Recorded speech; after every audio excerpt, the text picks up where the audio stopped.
Hi everyone, আমরা মেয়েরা সবাই কম বেশি আসলে স্ট্রেট হেয়ার চাই, স্ট্রেট অ্যান্ড অনেক ম্যানেজেবল।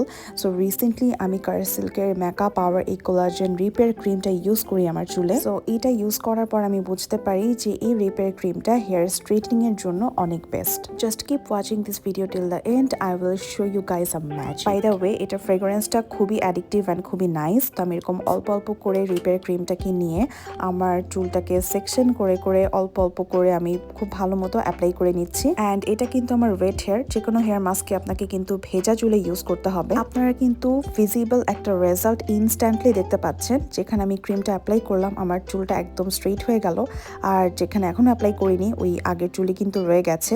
সো এটা আসলেই একটা ম্যাজিক্যাল প্রোডাক্ট, অ্যান্ড এইটার বেস্ট রেজাল্ট পাওয়ার জন্য আসলে আপনাদেরকে উইকলি 2 থেকে 3 বার ইউজ করতে হবে। আমি আমার এক পাশের চুলে ক্রিমটা অ্যাপ্লাই করে ফেলেছি অলরেডি, অ্যান্ড আরেক সাইডে এখনো করিনি। আপনারা কিন্তু রেজাল্টটা ইনস্ট্যান্টলি দেখতে পাচ্ছেন ভিডিওতে। বাই দ্য ওয়ে, কারসিল্কের এই মাকা হেয়ার কোলাজেন ক্রিমটা কিন্তু একটা রিপেয়ার ক্রিম। এটা বেসিক্যালি ড্যামেজ অ্যান্ড ড্রাই হেয়ারের জন্য। এটাকে এরকম পুরো চুলে অ্যাপ্লাই করে 10 to 15 মিনিটস আমি মাসাজ করে নিই। আর এটাই হচ্ছে এই কারসিল্ক মাকা কোলাজেন ক্রিমের যে ইউজিং প্রসিডিউর, এটাকে মাসাজ করতে হয়। তো এইবার আমি এটাকে 30 মিনিটসের মতো আমার চুলে রেখে শাওয়ার করে নিব। ছোট একটা টিপস আপনাদের সাথে শেয়ার করি, আপনারা কিন্তু হেয়ারে কখনো গরম পানি ইউজ করবেন না, এটা হেয়ারের জন্য অনেক হার্মফুল। ন্যাচারাল এয়ারে ড্রাই করার পর এইটা হচ্ছে আউটকামটা। এই হেয়ার মাস্কটা আসলেই বেস্ট, আর এইটার অরিজিনালটা পেয়ে যাবেন authentic.com BD তে।